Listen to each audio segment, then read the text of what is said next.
रब इश्रह ली सदरी वयस्सिर ली अमरी वाहलुल उक़दतम मिन लिसानी यफ़क़हू क़ौली। अस्सलाम वालेकुम, डॉक्टर सनिया बशीर है, consultant diabetologist and CEO of diabetes टेलीकेयर।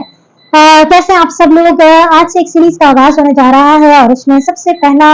हम जिस टॉपिक को डिस्कस करेंगे वो है कि ज़ियादतीज़ से होने वाली मुख्तलिफ पेचीदगियाँ।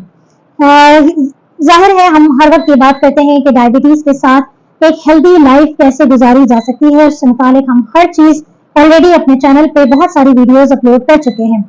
आज से हम जिस इस सीरीज का आगाज करने जा रहे हैं, जो शायद एक अगस्त का पूरा महीना इसको डेडिकेट करें और may be it take some long time to discuss about complications, यानी कि शुगर की पेचीदगियों को हम हर तरीके से और हर जाविये से इंशाल्लाह ताला डिस्कस करेंगे, ताकि डायबिटीज से अगर जो ना बच पाए वो कम से कम उसकी होने वाली पेचीदगियों से बच जाए। तो आखिर शुगर की अनकंट्रोल रहने की वजह से कौन कौन सी पेचीदगियां हो सकती हैं,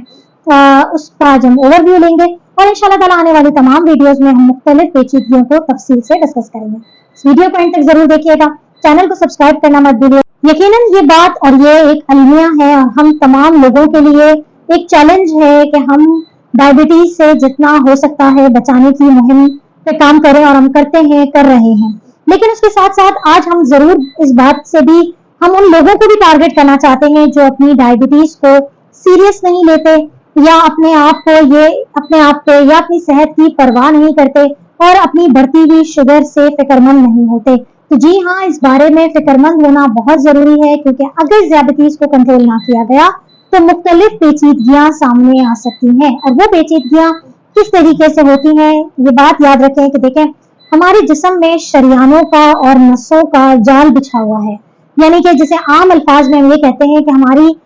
जिस्म में पैगाम रसाई का एक सिस्टम बना हुआ है, जिसका हेड ऑफिस हमारे ब्रेन में मौजूद है और उसकी जो पेरिफेरीज है, यानी कि जो हमारी पूरी बॉडी है, उसमें सिग्नल्स का एक सिस्टम अल्लाह ताला ने बनाया है जो कि बढ़ती हुई शुगर से मुतासर हो जाता है।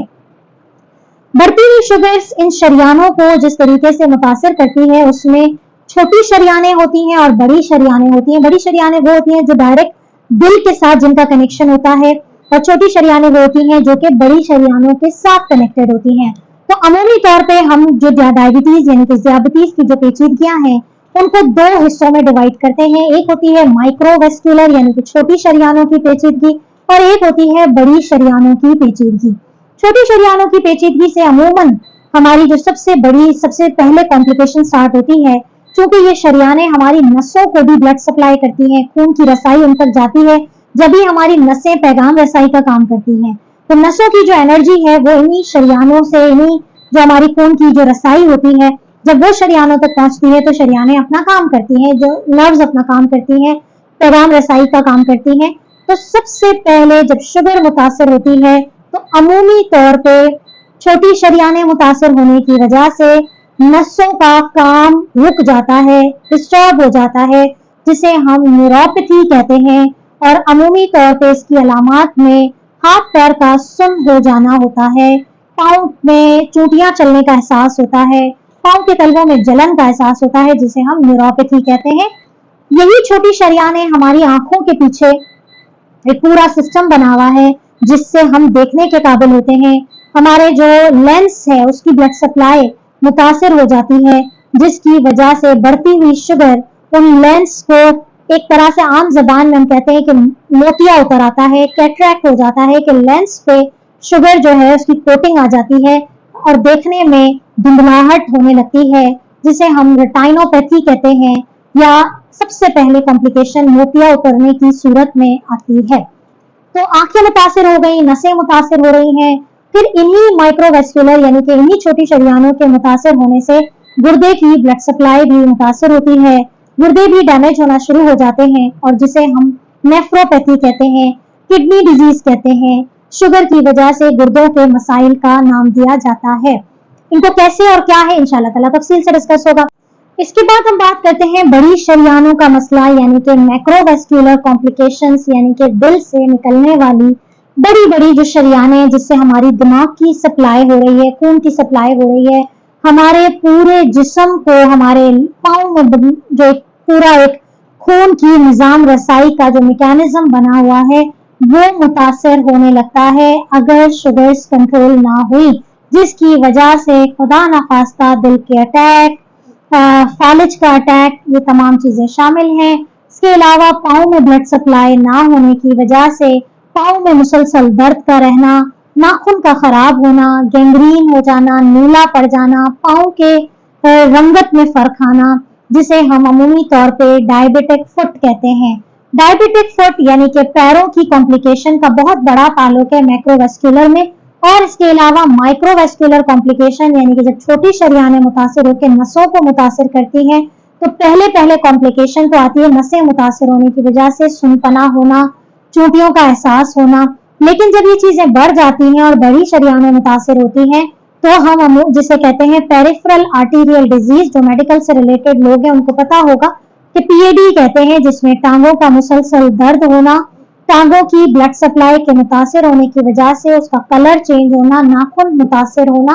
और फिर एक वक्त आता है कि पाँव नेक्रोस्ट हो जाते हैं, गैंग्रीन हो जाती है और पाँव को कटवाना पड़ जाता है। तो ये मैक्रोवेस्कुलर कॉम्प्लिकेशन में आता है। इसके अलावा इन्हीं ब्लड फ्लो के मुतासिर होने से जहां बड़ी बड़ी कॉम्प्लिकेशंस हो रही हैं, जैसे फालिज का अटैक है, दिल का दौरा पड़ना है, हार्ट फेलियर हो जाता है, हार्ट अटैक्स हो जाते हैं। सबसे ज्यादा जो घबराने वाली बात है कि बाज़ औक़ात चूंकि ये सारी कॉम्प्लिकेशंस एक साथ होती हैं, न्यूरोपैथी इतनी ज्यादा होती है कि अच्छा, एक बात मैं यहाँ पर और क्लियर करती चलूं कि न्यूरोपैथी यानी कि नसें जो है वो पैगाम रसाई का काम सिर्फ हाथों पैरों से नहीं कर रही हैं, बल्कि हमारे पूरी बॉडी का सारा सिस्टम, हमें प्यास लग रही है, हमें भूख का एहसास हो रहा है, हमें पेट में तकलीफ हो रही है, स्टूल पास हो रहा है, ये तमाम चीजें एक खुदकार नसों का निजाम होता है जिसे ऑटोनॉमिक नर्वस सिस्टम कहते हैं। तो जब न्यूरोपैथी होती है तो वो चीजें भी मुतासिर होती हैं, जिसकी वजह से मुख्तलिफ आज़ा उनकी वजह से मुतासिर होते हैं। यही वजह है कि शुगर के मरीज अक्सर तेजाबियत का शिकार होते हैं, गैस की कंप्लेन होती है, कब्ज की कंप्लेन होती है, डायरिया की कंप्लेन होती है। आपके बहुत सारे जो जिस्म के निज़ाम है वो मुतासिर होने की वजह से, और जब पेरिफेरल आर्टीरियल डिजीज यानी कि जब बड़ी शरियानें मुतासिर होती हैं और वहाँ की ब्लड सप्लाई मुतासिर होती है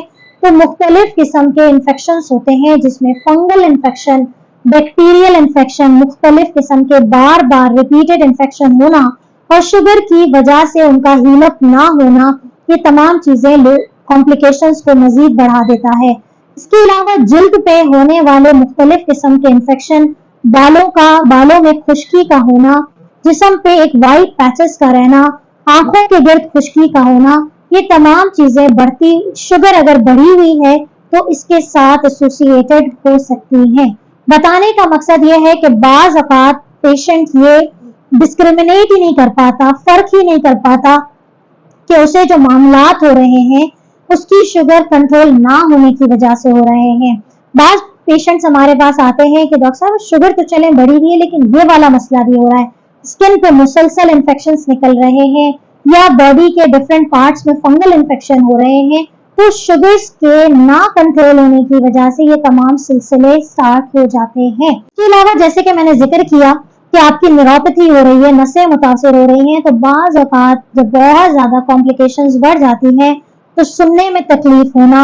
आपके ओरल इन्फेक्शंस का होना, आपके ये वाले साइड का सुनपना होना या ये वाले साइड का लकवा हो जाना, ये तमाम चीजें अगर आपकी शुगर्स अनकंट्रोल्ड हैं तो इसकी वजह से ये तमाम चीजें हो सकती हैं। अब इन चीजों को कैसे रोका जाए, कैसे बचाया जाए, किस तरीके से बर वक्त उनकी तशखीस की जाए, इंशाल्लाह इसके लिए मेरी अगली वीडियो का इंतजार करें कि जिसमें हम डिस्कस करेंगे मुख्तलिफ कॉम्प्लिकेशंस को अलग अलग करके, अलग अलग टॉपिक लेकर आएंगे, न्यूरोपैथी, नेफ्रोपैथी, रेटाइनोपैथी, ताकि हम हर कॉम्प्लिकेशन को डिटेल में डिस्कस कर सकें और आपको इससे बचा सकें, और अगर हो गई है तो उसके मुमकिन इक़दाम करके इसको मजीद बिगड़ने से बचा सकें। बहुत ख्याल रखिएगा, दुआ में याद रखिएगा। अल्लाह हाफ़िज़।